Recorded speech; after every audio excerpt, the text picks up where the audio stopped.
We're so appreciative of you being here today, and we're excited to have you as our guest at the 11th Annual Goodfriend Lecture Series this morning.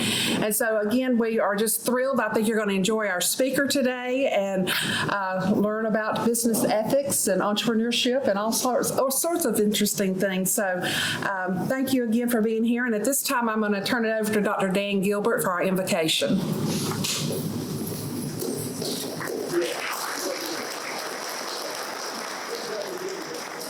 So far, so good.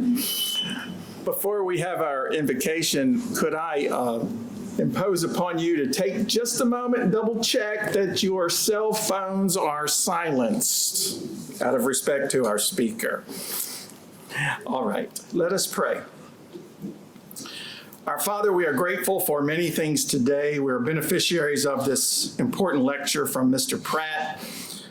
We're grateful that our students are able to learn from his experience and his wisdom. We're grateful that our students will be better equipped to lead and serve in their communities as he has led and served his community. We ask your blessings upon our speaker and his family today. Thank you for our friend, Dr. Robert Goodfriend, and ask your blessings upon him and his family today. For the food that we are receiving, we give you thanks and acknowledge that you, Lord, are our provider. And for these things, we shall remain grateful. In your name, amen. Enjoy your meal. I did not know Larry. I knew his name and I knew who he was, but he didn't know me. But I knew a number of people that knew him, and he was the top on our list of who we wanted to speak this year. So I randomly sent him an email, introduced myself, and he replied within hours and said he would do it. So Larry, I want to say it's a special day for TWU and Athens to have you here. So thank you very much. So now it's my pleasure to introduce Dr. Bobby Goodfriend, a gentleman that I have the pleasure of working alongside nearly every day. He doesn't know this, but I often get asked the question, what is Bobby Goodfriend like? So I'm going to answer that for you today in just a few bullets here. He is an excellent board chair. When I say engaged, he is very engaged, but in a good way. He's a generous benefactor, including making this event possible today. He has an incredible passion for TWU and really understands the importance it has not only on the local but regional economies.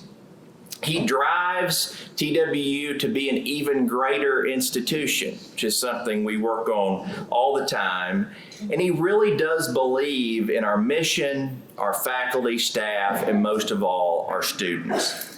He also loves to come to Athens and get a great hamburger steak with extra grilled onions. So if you're ever taking him out to lunch, be sure they serve that on the menu as well.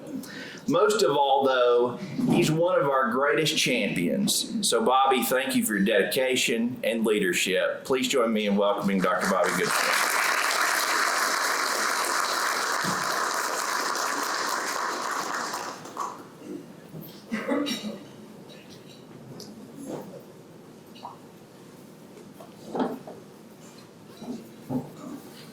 Before I introduce our guest speaker, the Goodfriend Lecture Series, as most of you know, was named after my dad, Mike Goodfriend. And I just want to take a minute and a half or two to tell you about my dad. And he also got an honorary doctorate degree here at Tennessee Wesleyan for a lot of things that he did. But, you know, a lot of us are leaders, a lot of us are followers, and there's not anything wrong with either one. But there's a lot of people that don't have the foresight as my father did. Dad was way ahead of himself, and I'm sorry you students don't even probably know that we were in the retail clothing business. But he started in the retail clothing business with my grandfather in 1947. The men's store in downtown Athens was a great store, but it was hard to feed two families out of one store. So he and a partner decided to open up a discount clothing chain called Athens Outlet, which later became Goodies. But when they started that in 1953, Dad had the foresight of filling a hole that wasn't readily available in this part of the country with discount clothing. He bought off-price merchandise, closeouts, seconds, just anything, but really good merchandise at discount prices. He was offered, after he had 8 or 9 stores, to be bought out by Family Dollar over in Charlotte, North Carolina in 1957 or 1958. He ramrodded it, and he was working part-time at Athens Outlet, spending most of his time at the men's store down on the square in Athens. Dad asked me when I graduated from college to come to work for him. And I'll tell you what kind of foresight he had. He had none when he asked me to come to work for him. He asked me to work with him. He had just bought out his partner in the business. And, I grew up in the business. I thought I knew everything I needed to know until I'd been at work for a week, and found out that I knew nothing, absolutely nothing. We go 2 weeks later, in my 3rd week, we go to New York for a buying trip, and my father tells me to go buy $50,000 worth of ladies' dresses. And I looked at him and I said, what in the do I know about ladies' dresses? He says, you'll learn. He says, a third of what you'll buy will be great. A third, you'll be able to get your money back. And a third, you're going to lose your behind, okay? And so that's how I got involved in the business. But my dad had opportunity after opportunity to sell a small chain, but he kept it for me. And as I grew in the business, he let me run with it, but he was always there, always making suggestions. I sort of got stuck in the mud, and he'd always make 2 or 3 suggestions that we should be doing this or doing that. He says it's for me to run, but he always making suggestions. But he was a leader. He had great foresight. I miss him terribly. He's been gone now for almost 11 years. A great person, a great leader, a great man. And by the way, he said to tell you hello. It's my pleasure now to introduce Larry Pratt. I guess Larry and I go back, I don't even know, 65 years at least. And he grew up here in Athens, in the friendly city, just like I did. And he knew his career aspirations would take him to a larger metropolitan area. However, he credits much of the values learned while in Athens in the success of his business. Larry attended the Athens City School System and graduated from McMinn County High School. He attended East Tennessee State University and later graduated from the University of Tennessee, Knoxville, after serving during the Vietnam War three part-time jobs, a marriage, and a child. Following his graduation, he worked in the mortgage industry in Nashville, Atlanta, and in Florida. In 1989, Larry moved to Washington, D.C. to start the First Savings Mortgage Corporation, which would become the largest privately owned residential lender in the D.C. area. Can you imagine that? I mean, can you imagine being the largest in Athens or Knoxville or Chattanooga, much less Washington, D.C. area? It's just phenomenally good. And the launch of his business, as most businesses are, were slow. And as we all face, we face a lot of challenges, and Larry had his challenges, and success wasn't immediate. And I don't think much success is ever immediate. However, by the mid-90s, the company was beginning to perform better and allowed Larry to buy out his partners to be the sole owner of the firm. Larry's been involved in a lot of things over his life, and I guess the list would be too long to even talk about, but he's been a gigantic supporter of University of Tennessee athletics with the giving to the baseball facility, built the Pratt Pavilion, the basketball practice facility for the men and women, and to Lindsey Nelson Stadium. Also, Larry in 2019 got the Distinguished Alumni Award at the University of Tennessee.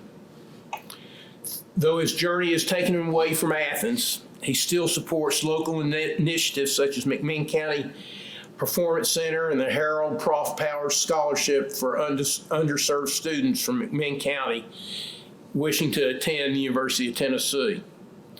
The words his mother, Jessie, shared years ago about the importance of charitable giving and services to others has guided Larry's life. Larry has 2 adult children and 4 grandchildren. He currently spends his time between Miami and McLean, Virginia.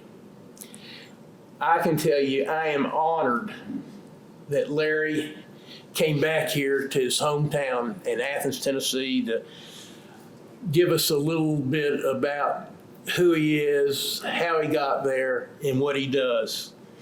And it's great to have you on campus, and Larry, thank you very much.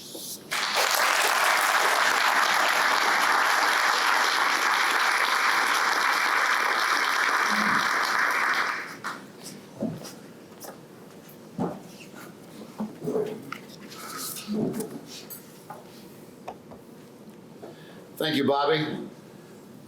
And my relationship with the Goodfriend family goes back a long ways. I don't count the years, it's just a long time, I know that. But he has a sister the same age as me, and we were friends all through elementary school and still stay in touch from time to time. I knew his grandfather from the clothing store, and I knew his father, Mike, very well. And your dad was a good tipper. And the reason I know is because I carried their paper for a few years and I mowed their yard. And one time I'm out in the yard and Bobby came outside and says, "What is this?" And I said, "It's a mower." And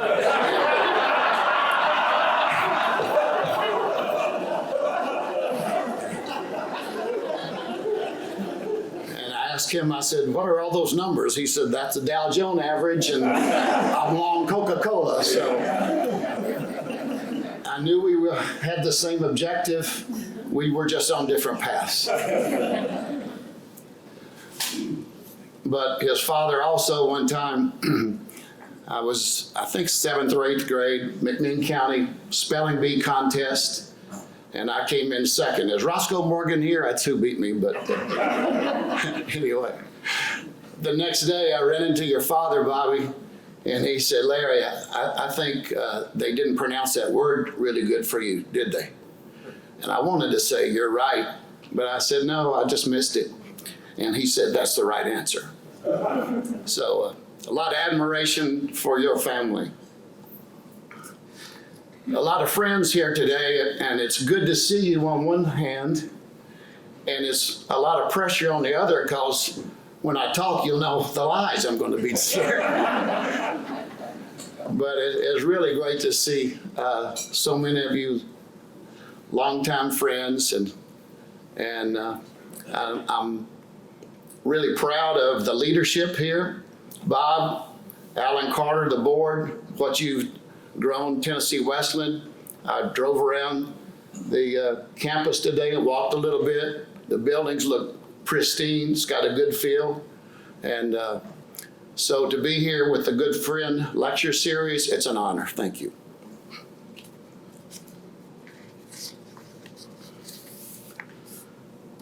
There's a connection with my family, the Pratt family in Tennessee Wesleyan a little bit. Years ago, there was a glee club here of the community, and my father sang in that. And then I had a brother that went to school here, and then he went on and got his master's and doctorate in music at Indiana University. And I went to school here a quarter or two or whatever back then, and that was enjoyable. I went to class. It was a different feeling. And it was between East Tennessee State and before I went on to University of Tennessee. And I worked part-time at the utility board while I was here in school and coached Little League baseball. So it was fun for me all the way around. My brother was a straight A student, and between the two of us, we had a strong C average.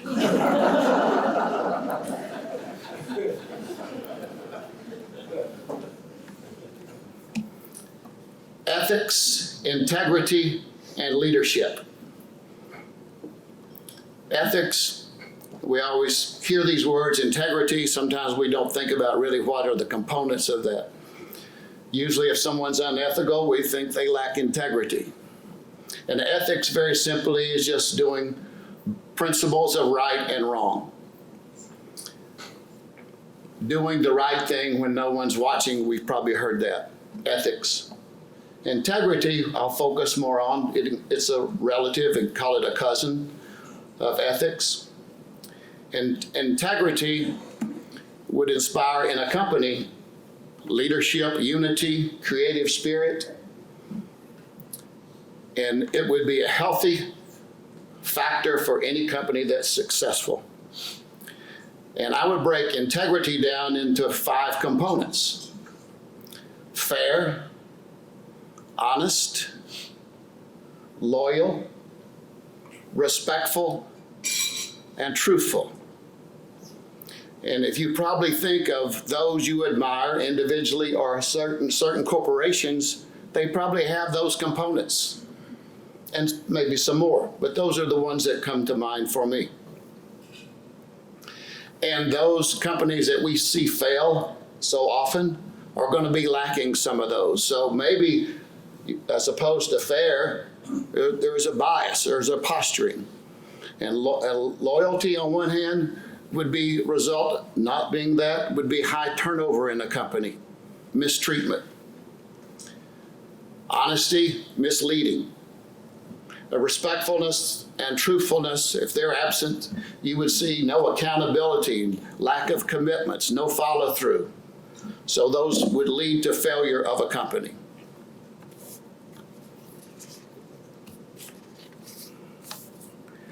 Leadership. There are many styles of leadership, but there's really only 2 types: good and poor. And all of us can be a leader.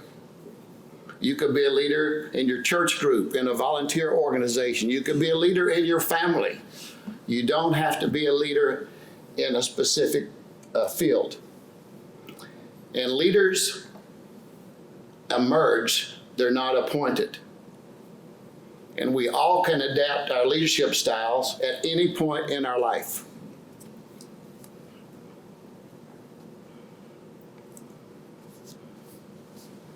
So I'll cover this topic, ethics, integrity, and leadership, in 2 parts: my story and your story. My story, as you heard, started here in Athens. And I graduated from high school, and I did not want to go to University of Tennessee. I thought that was too big for me. I wanted the comfort, so I went to smaller East Tennessee State.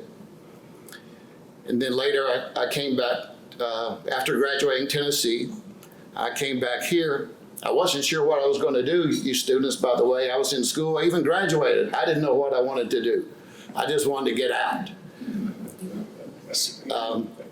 So I came back here because I liked the comfort of a small town. I liked my childhood. It all felt good. It was comforting to me. And I took a job with a local financial institution. And that was good. And there were then 2 reasons that I left Athens and looked for a job elsewhere. And one was change in management with the company, and I didn't feel it was going the right direction. And the other one was Ronnie Weir, one of my classmates sitting over here.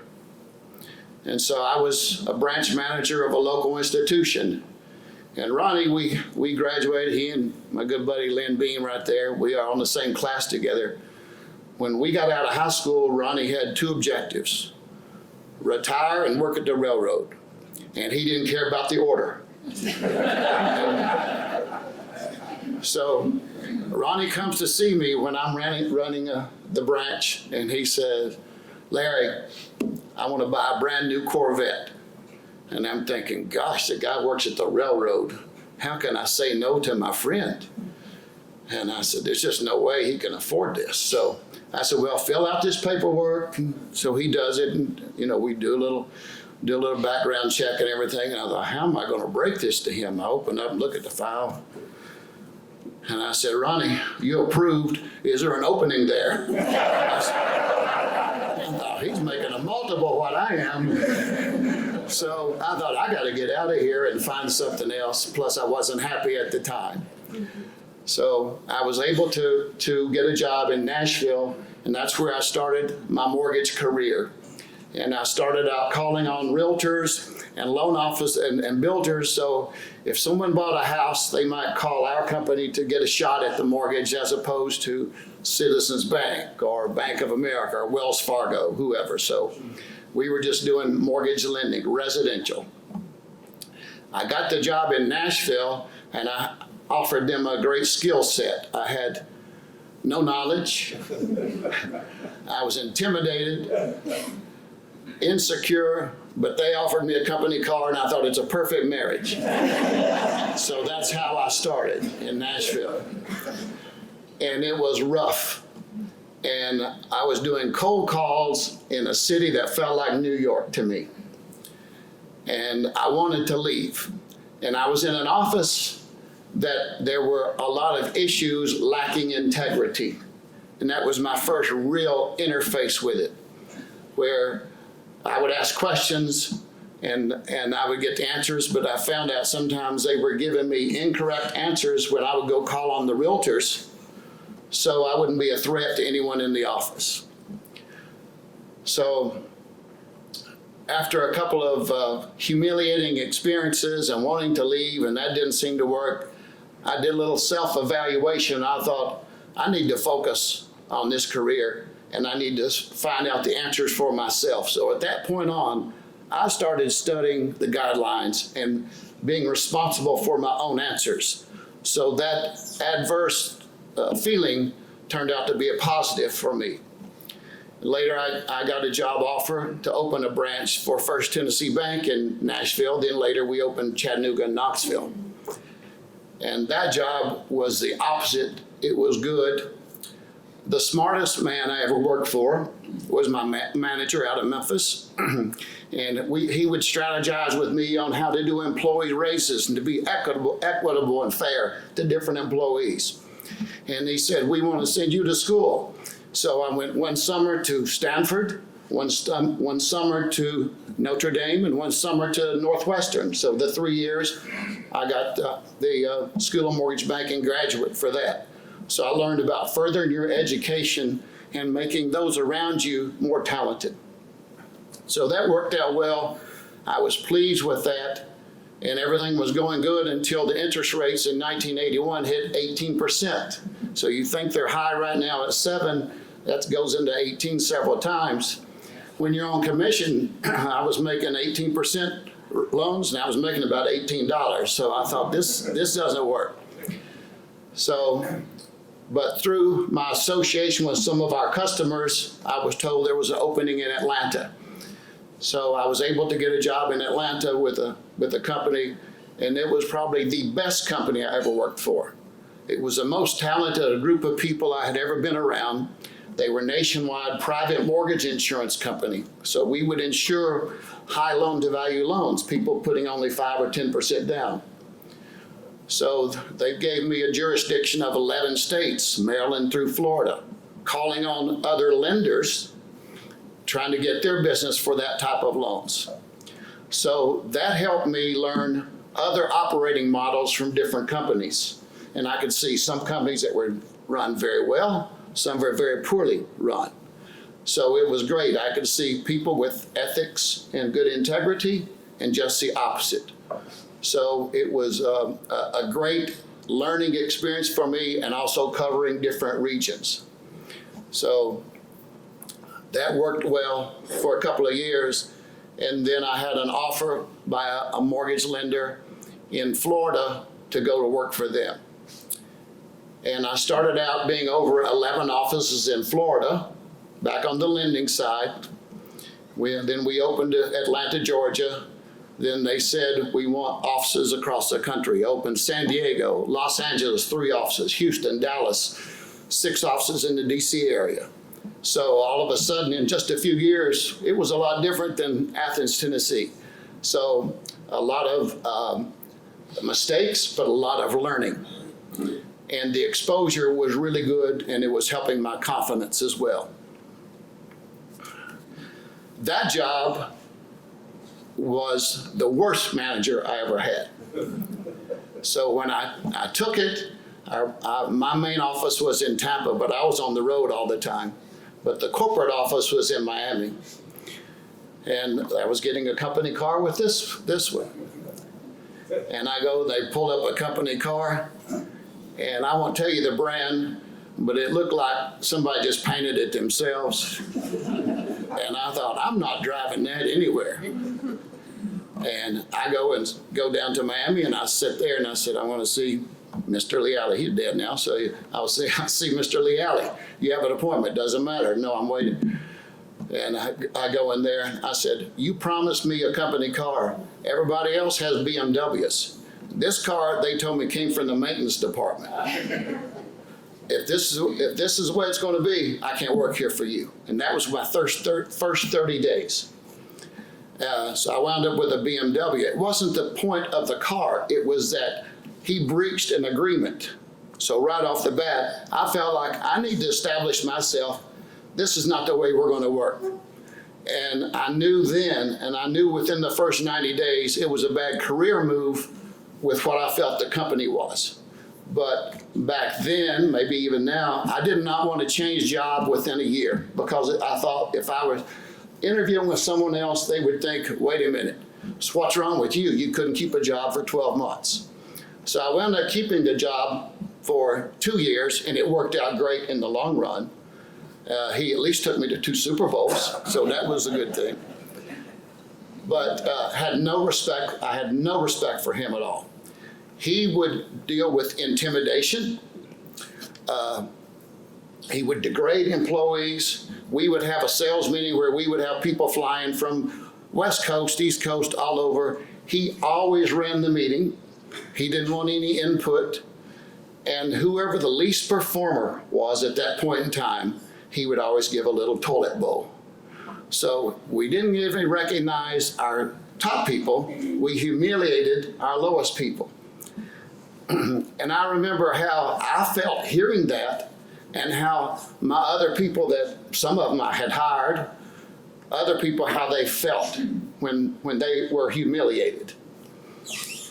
So from there, I go to 85, I take another job in Washington, D.C., do hedging, interest rate moves, so forth, so on. And then in 89, as Bobby mentioned, I got 12 investors to put money together. I'm 41 years old. I don't have any money. 41 years old, have 12 people to put money in the startup mortgage company, and we started there.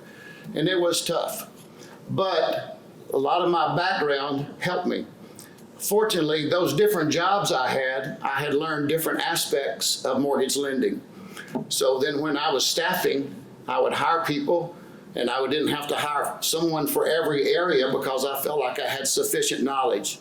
So the first thing we would do, we would hire, and I would cross-train. I wanted people to have a better chance upward. They would be more valuable. And then if they left, someone else, that would be less exposure. And that's something that we still do to this day at our company, try to cross-train our personnel.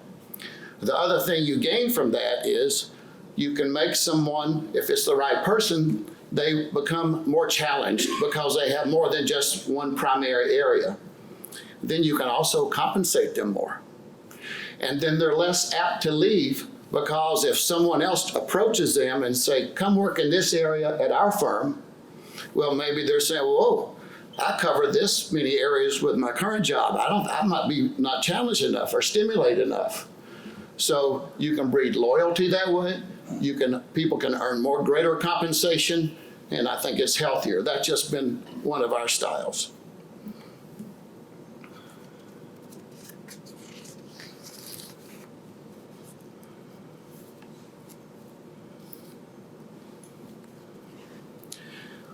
As the company started making a little progress, right off the bat, I get a call from an attorney wanting to have lunch because we were having difficulty in getting some of our documents back. He said, I'm sorry, I want to make this up to you. Let's go to lunch. I go to lunch with the guy. He's got a little bag there, and he pulls out a Tiffany gold keychain. And I'd never been in a Tiffany store at that time, but I knew what it was. And I would take a lot of green stamps back in the day, you know, so. Anyway, he said, we can do a lot of business together. I can refer you stuff, da-da-da-da-da. And it didn't feel right because I don't really know the guy. And the reason we're starting out is because he's not returning the documents to us in a timely manner. And I said, we don't do business this way. You get as much closing experience as you can, closing the loans, and we'll just do the origination side. So I passed on that. It was about 4 years later, he gets convicted for misusing escrow funds, and he served about 8 years in the big house. That's bigger than this house. But so that one. And another thing that we did right off the bat, we saw interest rates moving up, so I negotiated a forward commitment with a savings institution. So we would have fixed rates for our borrowers. And we started delivering our loans, and the loans got rejected. They weren't purchasing our loans. So we sent them a $300,000 loan, they weren't buying it. And I go meet with them, and he said, the surveys don't have borrowers' names on them. Well, the borrower's name has nothing to do with the survey, that's on the property. So they were trying to use ways to avoid the commitment, honoring the commitment.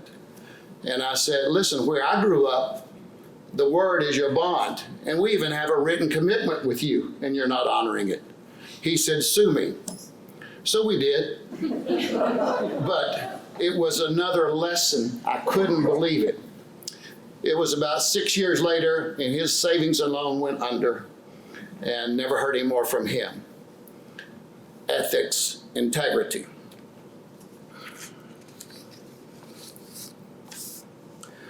Another thing that we've done that possibly you do with your business, think about it, learn your competition and learn the dynamics within your business. For us in the mortgage field, generally the spring housing market, all things equal, are much better. First quarter, January, February, March, not so good, assuming interest rates are somewhat steady, and the housing market picks up in the spring. So our mortgage activity picks up right after that. We have more applications. So that's when a typical lender is going to be staffing more. So I know we are more vulnerable to lose our people during that period. So instead of waiting years in to do our employee reviews and salary increases, we do ours when we think the peak of our market is, so June and July. That's it, because that's when you may be trying to hire my people. So we'll do your review and raise then. Then we have everybody on a bonus structure, and we do that in November. And I want the people to see if they're getting extra cash flow, what they have for the holidays, number one. Number two, with us doing the reviews in the June area, and we doing bonuses November area, basically our people are getting potentially increased cash flow every 6 months. And so it's just like you're feeding them a little more benefits. So that works for us. And that, and along with our other things, I think has led us to have probably the lowest turnover in our industry. I have people that have been with me since I started in '89, but actually my top 4 people I hired in '85 when I first went to DC in another job. They were all recent college grads. They're still with me, and one of them is our current president. So we have had a great loyalty, but it's because we try to create the environment. We want to cross-train the people, make them more valuable. It makes all of us better, and it's worked so far for us.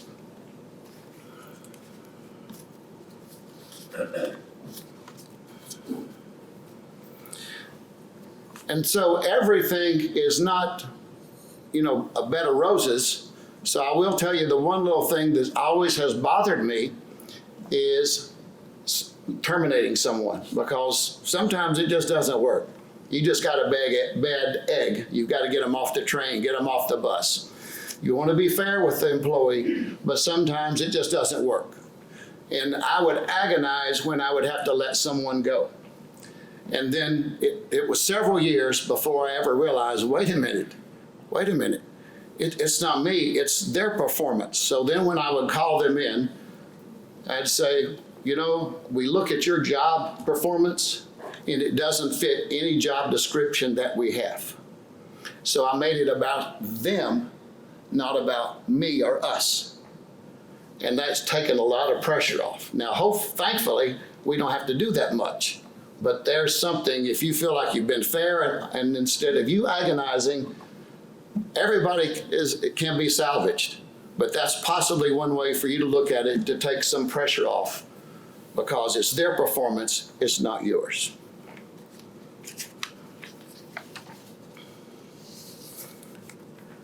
Okay, your story. Now, some of us probably, especially me, in our story, maybe we only have another chapter or two left. It's like I tell my buddies, I know I'm in the fourth quarter of my life. I hope there's some overtimes, So no matter where we are in our stage of our life, we can write another chapter. We can change our story a little bit. Now, we have students here, right? We're the students. Okay, thank you. And you're just starting your story. So I'll share some things to help you possibly consider and help write your story. You may be unsure of what you're going to do, just like I was, or just like so many of us. And that's okay.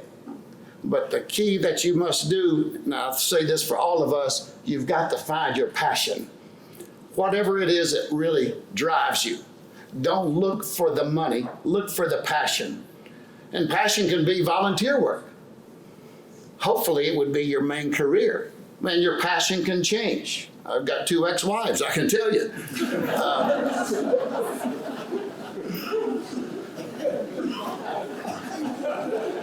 I can't lie to you guys.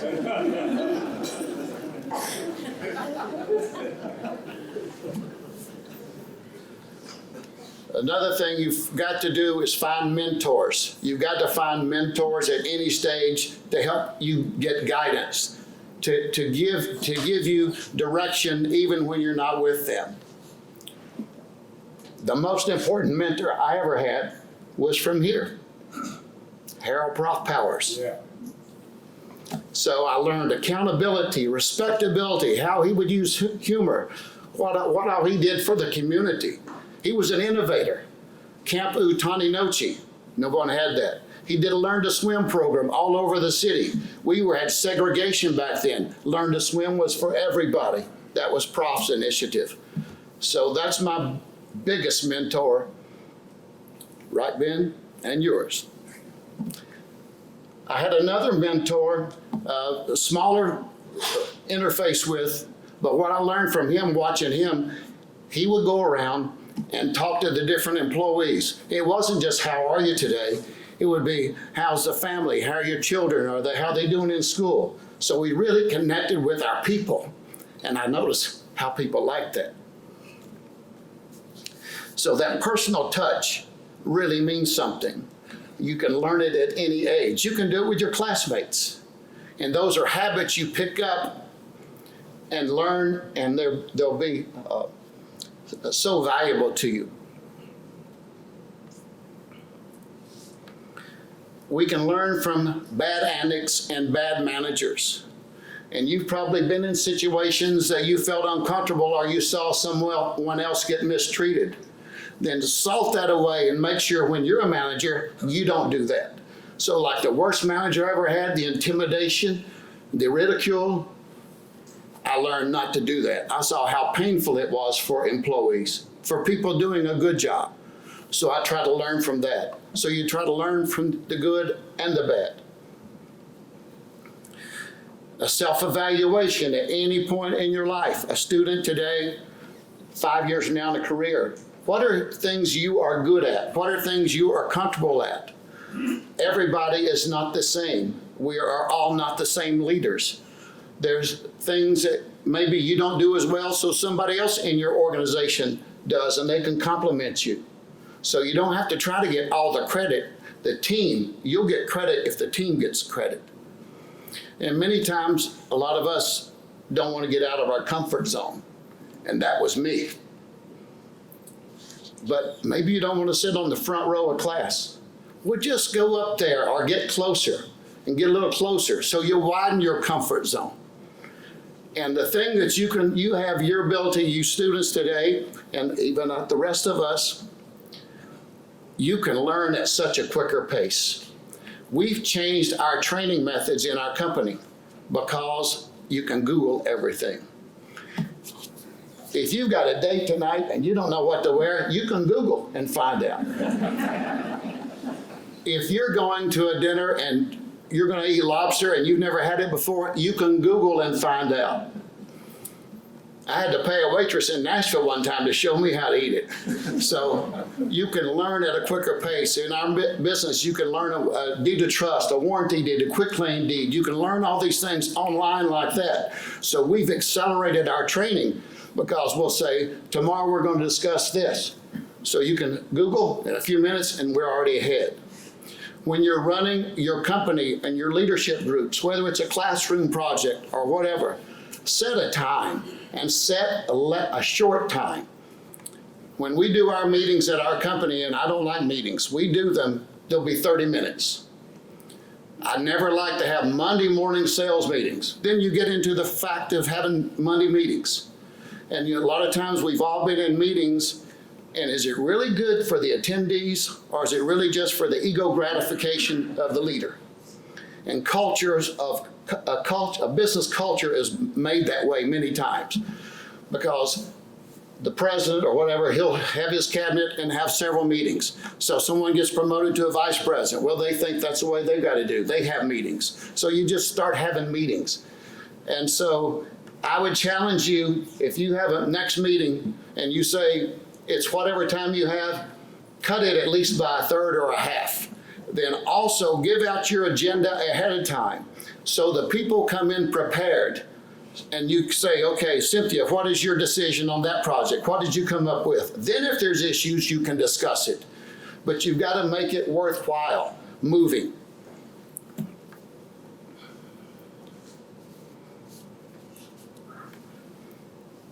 Respect toward others is critical. That's one of the components of integrity. I'm fortunate to have a really good relationship with Peyton Manning, so we do a lot of things together. And I have never been around him when someone asks for a photo and he says, sure, he may say a quick one, but he honors it. And many times we've been at a lunch or a dinner, and we always try to get him somewhere where he's less bothered. But invariably, someone will come up and say, I don't want to interrupt. Well, you already did. I don't want to interrupt, but Mr. Manning, could I get an autograph for a picture? And he will always say, sure. And then he'll say, where are you from? Or he might say, oh, and you might say, Athens, Tennessee. Well, do you know so-and-so? So he'll probably go back with 15 seconds of a question or two. And do you think, and many times it's usually a student or some younger person, don't you just know they walk out of there feeling there's just got a bond with Peyton Manning? And they go back and tell their friends, yeah, we hung out, we BS'd, no telling how they spread it out. But that little amount of respect that he gives that person, I really learned from that myself, and it makes a difference. So if you would just say that, or you're going into a ball game and you say hello to the usher, I mean, they're just as important as we are, you know? So just little things like that, the communication skills. And I met several of you students already, and what I really admired was eye contact, a firm handshake, and I always state my name and you would state your name. As you get older, you'll see some of your friends and you'll forget their name kind of quickly. So if I say Larry Pratt, they're more inclined to say Paul Wilson. So always introduce yourself. It shows confidence. And especially if you got job interviews, you do that. So the communication skills can be part of building leadership styles.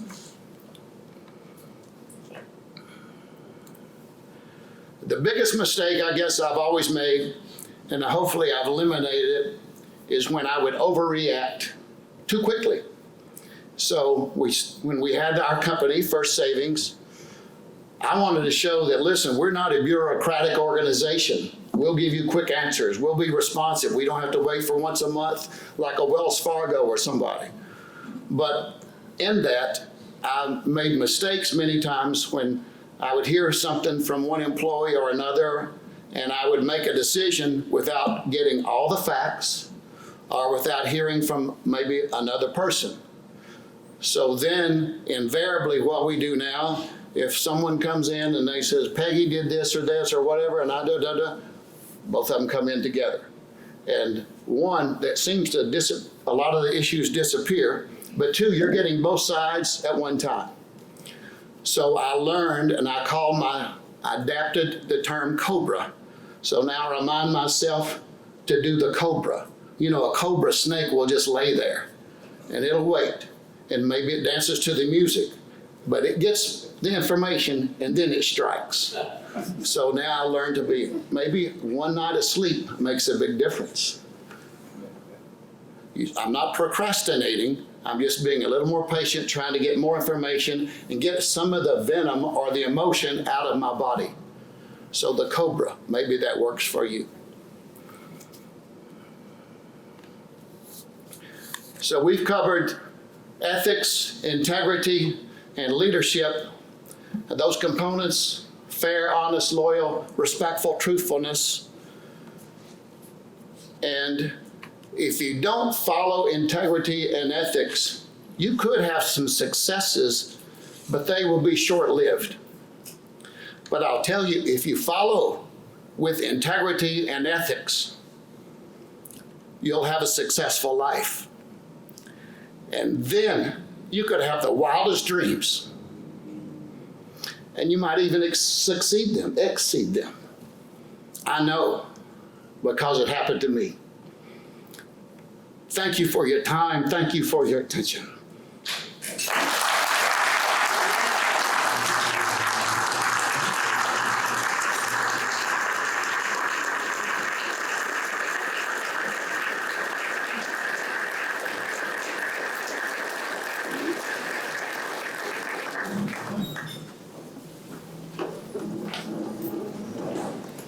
Mr. Pratt, pull this down just a bit. It's been such an honor to have you with us today. I know I, for one, have gained a lot. I know our students have learned a lot from your stories, and now they're going to go and write their own stories. I plan to switch in. This is for my colleagues. I plan to become not the wildcat, but the cobra from now on. I've got to work on that. But this concludes our luncheon, and we appreciate everyone that took time to come. And our students and faculty, if you'll stay behind just a few minutes, we want to take some photos with Mr. Pratt. But thank you. Safe travels. Thank you.